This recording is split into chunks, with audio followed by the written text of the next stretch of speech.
Larry Rosebaum, an oblate priest, had the name of Grande, representing a Jesuit, Lucido Grande, who was assassinated. And I had the name of Romero and gave that name. And we simply said, you should know us. You should know us very well. You are responsible for our death in El Salvador. Meanwhile, they were combing that wooded area. They thought this was a big operation that they made others out there. We went to trial, sent to prison for 1.5 years. No regrets. We were free. We were free. And that's what we've learned when we follow our conscience. When we have the prophets and the martyrs to inspire us and compel us to do these acts of peace, some consider a little bizarre. We go to prison and they cannot silence us. We are free. We hold on to our hope and joy because we have simply followed our conscience. And there's a closeness that we feel to sisters and brothers in El Salvador. And there's sort of a closeness we feel to our God. We got out of prison, good shape, went back to work, could not stop the violence in El Salvador. It got up to $1 million a day in that military, all from our tax money. Well, they went after the Jesuits at their university in San Salvador. Like Bishop Romero, they were educating people about what was going on in their country. The military moved into the campus of the Jesuits there in San Salvador, November 16, 1989, after midnight. Dragged these 6 Jesuits out of their rooms. With them, Elba, their co-worker, a young mother, and her teenage daughter, Selena. And they were shot at close range. They were massacred. And this made the front pages of papers all over the world. In Washington, it aimed at many of our members of Congress, some who attended some of the many Jesuit high schools and colleges in the U.S., some who knew the Jesuits in El Salvador, who had spoken at Harvard and different places. They sent a congressional task force to investigate. They come back reporting that those who did the killing were trained in the United States at the U.S. Army School of the Americas at Fort Benning, Georgia. That got a lot of press. When I and friends read about that report in the School of the Americas at Fort Benning, we went down to Georgia. We opened up this little apartment right outside of the main gate, called it SOA Watch. We didn't have a movement back then. We had 10 of us, kindred spirits. Kathy Kelly from Chicago, many of you know Kathy. Charlie Licky from California, Vietnam vet, recipient of the Medal of Honor. A Jesuit from Boston, 2 Dominicans, 3 Salvadorans. And it was at this Mexican restaurant one night, during our 3-day retreat, that we decided on a fast, a water-only fast.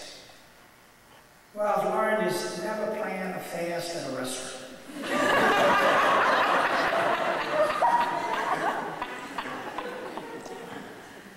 Actually, it was a good idea. It was our first attempt to expose this evil to others. We really poked the beehive there. The 3rd night, as we camped out, a tear gas canister was thrown. We were getting death threats. But our little movement there started to draw other people from the community, including soldiers who would come 2, 3 o'clock in the morning, afraid to be seen with us during the day. They'd come in the wee hours to talk with, especially Charlie, who was this decorated Vietnam vet. Our fast ended after 35 days, and we had to get to work.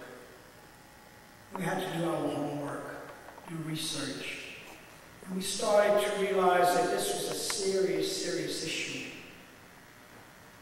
We learned that over 50,000 soldiers had been trained here, about 1,200 coming in each year, to learn commando operations, psychological warfare, techniques of torture that made the front page of the newspapers. The United Nations Truth Commission report revealed that those who killed Bishop Romero got their training here. Those who raped and killed the church women graduates. The 28 who killed the Jesuits and 2 women, 19 of them graduates. And there was El Masoki, where over 800 were killed, including over 200 children of the 12 responsible, 10 of them graduates. And the list went on and on. We started a website. We produced a documentary, School of Assassins. And we started to realize that we had to educate. There was a lot of ignorance on this issue. We had to educate ourselves, Congress, the general public, and the media. And we went to work. We started zigzagging in the United States. And something happened along the way. We, in the early days, said, let us gather at the main gate in November and call for the closing of the School of Assassins, as it was known throughout Latin America. Let us keep alive the memories of the victims. Let us try to simply, in a humble way, come together as U.S. citizens and express our love, support, solidarity with sisters and brothers of Latin America who are the victims of this school and its training, and simply say it not in our name. Our numbers grew, not overnight. That first year we had that 10, and then 100 came. And then we reached 1,000. And then 5,000 came. And when we reached 5,000, in the early days we were seen as this small group of outside agitators. They would say to us, get out of town, go back home. Then when we got to 5,000, I got a call from the Visitors Bureau. When is your next convention going to be? All of a sudden, we moved from a protest to a convention. What we realized, we were pumping a lot of money into that community, filling up the hotels and restaurants. And now when we gather, this last year, 20,000 were there. A lot of signs, welcome peacemakers. And we are welcome. A lot of people at first, they didn't know what to expect. Protesters kind of threaten people, at least in Georgia, Columbus, Georgia. But they got to know so many of our people who started to come in, and living there, I know a lot of the people, and they said, we're a wonderful group of peacemakers who come into our community every November. They've gotten to know them, many by name. And as we gathered 20,000 strong this last November, over half were college students and high school students who have become somewhat of the backbone of our movement. We had a lot of ones, as they always are there with us. The very first national groups to pass a resolution calling for the closing of the school early on. 2 groups, the Presbyterian Church, USA, and the Leadership Conference of Women Religious, representing over 80,000 nuns. And they really poked the beehive. And the United Methodists came on board, passing their resolution. The Unitarian Universalists and the NAACP, half of the U.S. Catholic bishops signed on to a resolution. The other half